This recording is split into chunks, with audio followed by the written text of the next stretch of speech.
пътя от Ерусалим към Ерихон вървеше човек самичък в деня. Разбойници го срещнаха в нощта, ограбен, ранен, падна в прахта.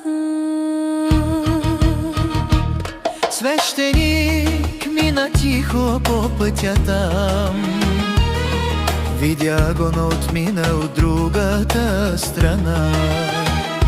Левит също спря за кратък миг, но продължи без милост, без вид. Любовта е пътят на небето, милостта е Божието сърце, който спре до болката на брата. В Божиите очи е най-добре. Но един самарянин дойде в този час, сърцето му се смири за него веднага. Превърза раните с масло и вино и го вдигна внимателно с обич и сила. Заведе го в дом за почивка и мир, плати за него с грижа и добър кумир. Пази го, каза, ще се върна пак, ако трябва още ще платя.